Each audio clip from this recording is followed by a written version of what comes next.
हखामनी आक्रमण। हखामनी आक्रमण। परिचय। हखामनी साम्राज्य प्राचीन फारस, ईरान का एक शक्तिशाली साम्राज्य था जिसकी स्थापना साइरस द्वितीय साइरस II ने की थी। इस साम्राज्य का विस्तार एशिया माइनर से लेकर सिंधु नदी तक फैला हुआ था। भारत के उत्तर पश्चिमी भाग में उस समय छोटे छोटे गणराज्य और जनपद थे जिनके बीच राजनीतिक एकता का अभाव था। इसी स्थिति का लाभ उठाकर हखामनी शासकों ने भारत के सीमावर्ती भागों पर अधिकार किया। मुख्य हखामनी शासक और उनका भारत से संबंध। साइरस द्वितीय साइरस II 558-530 ईपू।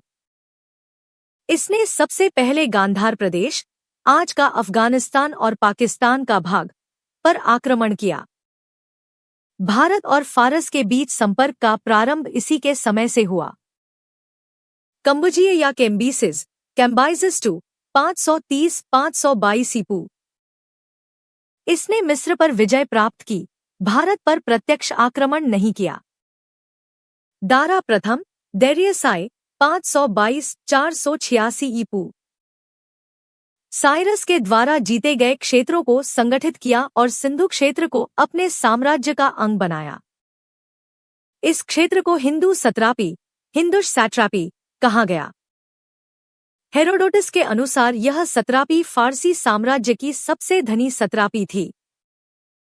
दारा के समय भारत से 360 टैलेंट सोना प्रतिवर्ष कर के रूप में लिया जाता था। फारसी शासन व्यवस्था भारत में पहली बार लागू हुई।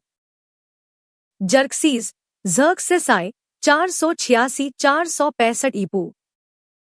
इसने ग्रीस पर आक्रमण किया जिसमें भारतीय सैनिक भी सम्मिलित थे। भारत का नाम अंतर्राष्ट्रीय सैन्य अभियानों में पहली बार आया। दारा प्रथम की भारत नीति। दारा प्रथम ने सिंधु क्षेत्र को अपने साम्राज्य की सत्रापी बनाकर वहां फारसी अधिकारियों की नियुक्ति की।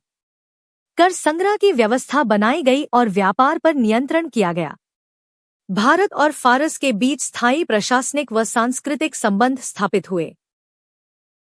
हखामनी शासन के प्रभाव। प्रशासनिक प्रभाव। सत्रापी प्रणाली भारत में पहली बार फारसियों द्वारा स्थापित की गई। कर व्यवस्था और प्रशासनिक संगठन का ज्ञान भारत को मिला। आगे चलकर मौर्य शासन में प्रांतीय प्रशासन की प्रेरणा इसी प्रणाली से मिली।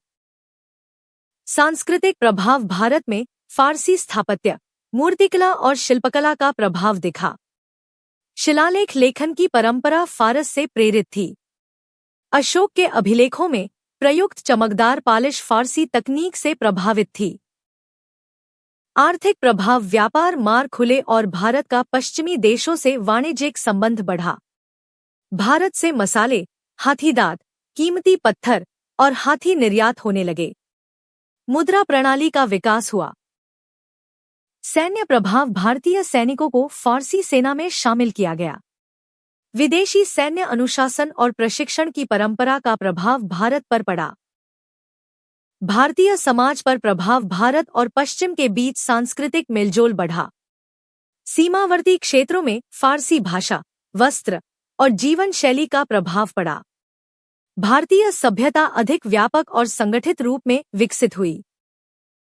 हखामनी साम्राज्य का पतन और भारत में अंत। 4वीं शताब्दी ईपू तक फारसी साम्राज्य आंतरिक संघर्षों से कमजोर पड़ गया। सिकंदर महान ने 330 ईपू में हखामनी साम्राज्य को पराजित कर दिया। भारत के उत्तर पश्चिमी क्षेत्रों पर फारसी नियंत्रण समाप्त हो गया। संक्षिप्त सारांश। हखामनी साम्राज्य का संस्थापक साइरस द्वितीय। भारत पर प्रभावी आक्रमणकर्ता दारा प्रथम। प्रभावित क्षेत्र गांधार, सिंध, बलूचिस्तान। प्रशासनिक प्रभाव। सत्रापी प्रणाली, कर व्यवस्था। सांस्कृतिक प्रभाव। स्थापत्य, शिलालेख, कला। आर्थिक प्रभाव। व्यापार, मुद्रा प्रणाली। अंत। सिकंदर के आक्रमण से फारसी शासन समाप्त। ऐतिहासिक महत्व। भारत का प्रथम विदेशी शासन अनुभव। निष्कर्ष। हखामनी आक्रमण भारत के इतिहास में विदेशी हस्तक्षेप का प्रारंभ था। इसने भारत और पश्चिमी विश्व के बीच राजनैतिक, आर्थिक और सांस्कृतिक संपर्क स्थापित किया। फारसी शासन ने भारत को प्रशासनिक संगठन, कर व्यवस्था और अंतर्राष्ट्रीय व्यापार के नए आयाम दिए। आगे चलकर मौर्य शासन के निर्माण में इन प्रभावों की झलक स्पष्ट रूप से दिखाई दी। अब यहाँ मैं सिकंदर का भारतीय अभियान विषय पर UPSC, PCS, SSC, UGC NET, BA, MA स्तर के लिए विस्तृत नोट्स दे रहा हूँ। इसे आप आसानी से याद करने और लिखने में प्रयोग कर सकते हैं। सिकंदर का भारतीय अभियान 326 ईपू। विस्तृत नोट्स। 1. राजनीतिक दशा। भारत में महाजनपद काल 6वीं-4वीं शताब्दी ईपू का अंत हो चुका था। गंगा और सिंधु घाटियों में विभिन्न राज्यों का गठन, महाजनपदों की स्थापना। पंजाब क्षेत्र में पोरस, राजा पोरस, हेरक्लिड्स और अन्य छोटे राज्यों का वर्चस्व। दरबारी और सामरिक विभाजन, राज्य आपस में कमजोर और असंयुक्त। सिकंदर के आने से पहले भारत और यूनान के बीच कोई सीधी युद्धभूमि नहीं थी, केवल व्यापारिक संपर्क। 2. सिंधु तक का प्रस्थान। सिकंदर 334 ईपू में यूनानी साम्राज्य को जीतकर भारत की ओर बढ़ा। हिमालय की पश्चिमी घाटियों और पंजाब की नदियों के रास्ते हेलमेट्स, कोरस, सिंधु घाटी। सिकंदर ने अलेक्जेंड्रिया जैसे नगर बसाए। रणनीतिक दृष्टि से स्थानीय जनजातियों और रियासतों पर विजय। पंजाब में राजनीतिक दमन। 3. Battle of the Hydaspes, Jhelum, 326 BCE. Sikandar बनाम राजा पोरस। युद्ध स्थल जेलम नदी, हाइडास्प्स रिवर। युद्ध की रणनीति। नदी पार करते समय अचानक आक्रमण। हाथियों के इस्तेमाल से भारतीय सेना ने संघर्ष किया। सिकंदर की घुड़सवार सेना और फालांक्स प्रणाली ने निर्णायक भूमिका निभाई।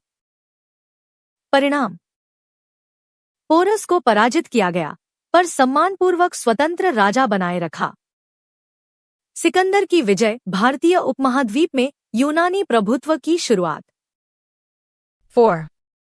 जेलम के बाद के युद्ध। पोरस की हार के बाद सिकंदर ने पंजाब के अन्य क्षेत्र, मुल्तान, पंजाब, पर विजय प्राप्त की।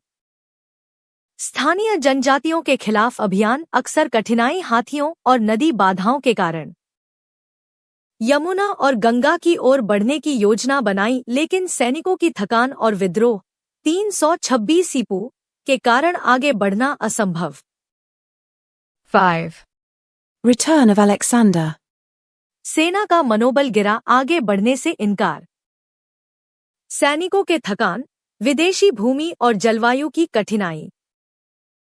सिकंदर ने अपना अभियान रोककर सिंधु घाटी से वापसी की। वापसी के दौरान शहरों की स्थापना और प्रशासनिक व्यवस्था की स्थायित्व की कोशिश। 6. आक्रमण का प्रभाव। राजनीतिक प्रभाव। भारतीय राज्यों में अस्थायी राजनीतिक अस्थिरता। स्थानीय राजा पोरस जैसे शक्तिशाली शासकों का सम्मान और सहयोग। पश्चिमी क्षेत्रों में यूनानी सांस्कृतिक प्रभाव, हेलेनिस्टिक इन्फ्लुएंस। सांस्कृतिक प्रभाव। यूनानी कला, सिक्का, वास्तुकला का भारत में प्रवेश। युद्ध के माध्यम से ग्रीक और भारतीय सभ्यता के बीच संपर्क। आर्थिक प्रभाव। व्यापारिक मार्गों का विस्तार, यूनानी व्यापारियों और भारतीय व्यापार का संपर्क। सिकंदर के नगर और किले, आर्थिक गतिविधियों को बढ़ावा। सामाजिक प्रभाव। भारतीय और यूनानी सेनाओं का मेल।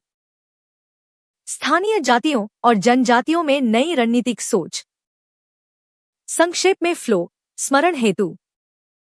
राजनीतिक दशा, महाजनपदों का असंयुक्त शासन, पंजाब में पोरस का वर्चस्व। सिंधु तक प्रस्थान, यूनानी सेना का भारत आगमन। जेलम का युद्ध, पोरस की हार, हाथियों का सामना, रणनीति और विजय।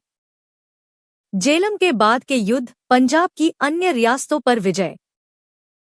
प्रत्यावर्तन, सैनिकों की थकान, आगे बढ़ना असंभव, वापसी। आक्रमण का प्रभाव, राजनीतिक, सांस्कृतिक, आर्थिक, सामाजिक। Please like, subscribe and comment.